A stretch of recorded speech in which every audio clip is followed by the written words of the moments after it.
मित्रों नमस्कार। आज दैनिक जागरण अखबार में पृष्ठ संख्या 17 पे एक बहुत बड़ी खबर छपी है, जिसमें ये बताया गया है कि भगवान हनुमान और भगवान श्री राम नमाज पढ़ा करते थे। ऐसा बताया गया है और ये बता रहा है एक अध्यापक, सरकारी विद्यालय में सरकारी अध्यापक जो सरकार से वेतन लेता है और बच्चों को क्या पढ़ाता है कि हनुमान जी और श्री राम नमाज पढ़ते थे। तो इस प्रकार की घटनाएं लगातार कई घटनाएं इस प्रकार के सामने आई हैं। ये हरिपुर कादराबाद में एक मुस्लिम शिक्षक द्वारा ये शिक्षा दी जा रही थी, जो कि अंग्रेजी का अध्यापक है।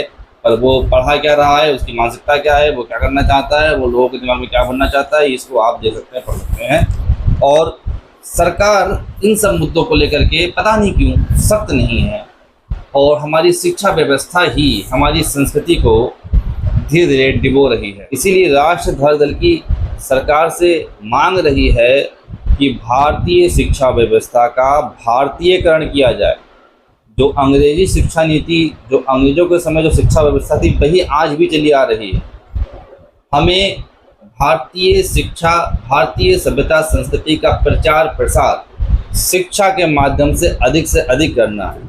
संस्कृत बिल्कुल पढ़ाई ही नहीं जा रही है विद्यालयों में, संस्कृत को समाप्त कर दिया गया है। भारतीय संस्कृति बिल्कुल शिक्षा व्यवस्था से समाप्त की जा रही है। ये बहुत ही गलत हो रहा है देश के अंदर। दूसरी एक बहुत बड़ी खबर है जो कि दैनिक जागरण के पृष्ठ संख्या 21 में प्रकाशित हुई है। अनंतनाग में अगवा जवान का गोलियों से छलनी सब मिला। कश्मीर में पुनः लगातार जो भारतीय जवान हैं उन पर ये जिहादी हमला कर रहे हैं, उनको मार रहे हैं, उनका शरीर गोलियों से छलनी कर देते हैं, और हिंदुओं की भी लगातार टारगेट किलिंग वहाँ पे हो रही है।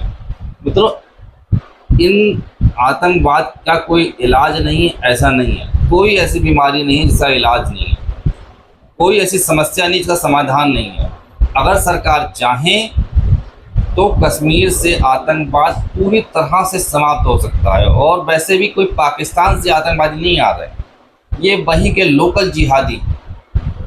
बहुत ही आसानी से इस समस्या का समाधान किया जा सकता है, पर केवल मोदी सरकार मुस्लिम तुष्टीकरण की नीति के चलते सख्त कार्रवाई इस तरह के आतंकवादियों पर नहीं कर रही। इसीलिए मित्रों, राष्ट्र धारक दल का जन्म हुआ है, और यदि आप लोग साथ देंगे, कोई बहुत बड़ी समस्या आतंकवाद की नहीं है। आसानी से इस आतंकवाद से निपटा जा सकता है। और आप यदि दैनिक जागरण के पृष्ठ संख्या 21 पे एक और खबर है उसको पढ़ेंगे तो लगातार पाकिस्तान के अंदर हिंदू व्यापारियों का अपहरण हो रहा है। पिछले 2 महीने से लगातार अनेक हिंदू व्यापारियों का अपहरण वहाँ पे किया गया है, और लंबी फिरौती अब इस व्यापारी का अपहरण किया गया है। इसके एवज में 1 करोड़ पाकिस्तानी रुपया उस व्यापारी के परिजनों से मांगा गया है। तो बहुत ही बुरी स्थिति पाकिस्तान और बांग्लादेश के अंदर हिंदुओं की बद से बदतर होती जा रही है, और भारत में मुसलमान क्या कर रहे हैं, किस तरह से क्या क्या गतिविधियां हो रही हैं, उसको आप लगातार देख ही रहे हैं। हरियाणा में भाजपा की जीत के बाद मोदी जी का वक्तव्य सामने आया है, जो कि आज दैनिक जागरण के प्रथम पृष्ठ पर प्रकाशित भी हुआ है। इसमें मोदी जी कह रहे हैं कि हिंदुओं को बंटना नहीं है, कांग्रेस हिंदुओं को बांटना चाहती है। इससे पहले योगी जी भी कई बार कह चुके हैं, बटोगे तो कटोगे। तो अब समझने वाली बात यह है कि हिंदुओं को वास्तव में कौन बांट रहा है, इस समय कौन बांट रहा है। पहले 10 साल पहले, 50 साल पहले किसने बांटा और किसने नहीं बांटा, वो अलग विषय है। आज के समय में हिंदुओं को कौन बांट रहा है, जात के नाम पे कौन बांट रहा है, हिंदुओं को जाति प्रमाण पत्र कौन जारी कर रहा है कि तुम इस जात के हो, तुम इस जात के हो, तुम कोची हो, तुम चमार हो, तुम मनिया हो, तुम वाल्मीकि हो, तुम कहार हो। इन सब जात के सर्टिफिकेट कौन बांट रहा है, कौन सी सरकार है जो हिंदुओं को जात का सर्टिफिकेट दे रही है। जातिवाद का जहर क्यों नहीं समाप्त किया जा रहा है। इसलिए राष्ट्र धारक दल की मांग रही है शुरू से कि भारत देश में जातिवाद समाप्त हो, ताकि ये बांटने की जो राजनीति है वो समाप्त हो सके। केवल बयानबाजी से कुछ नहीं होने वाला है। दूसरी बड़ी खबर दैनिक जागरण में प्रश्न संख्या 3 पर छपी है, जो कि आज से 10 साल पूर्व सीओ जियाउल हक को मार दिया गया था कुंडा में, जिसके मुख्य आरोपी रघुराज प्रताप सिंह उर्फ राजा भैया थे। तो 10 लोगों को उम्र कैद की सज़ा सुना दी गई है और जो मुख्य आरोपी रघुराज प्रताप सिंह राजा भैया थे उनको क्लीन चिट दे दी गई है। तो ये सब देख करके लगता है कि वास्तव में जो मोदी जी कहते हैं कि अमृत काल चल रहा है, तो वास्तव में अमृत काल चल ही रहा है।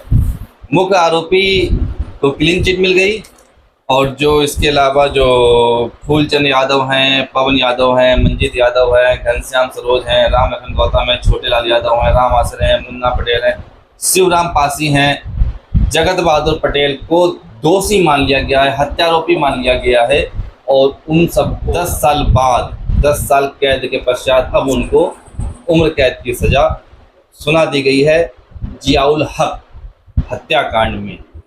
तो इससे आप समझ सकते हैं कि भारत की न्यायिक व्यवस्था आज भी किस तरह से न्याय करती है, किस तरह से बड़े लोग, अमीर लोग, बड़े नेता हमेशा साफ स्वच्छ बने रहते हैं और जो छोटे लोग होते हैं, गरीब लोग होते हैं, मिडिल क्लास लोग होते हैं, उनके साथ क्या होता है, किस तरह से बर्ताव होता है, इस जियाउल हक हत्याकांड से आप समझ सकते हैं।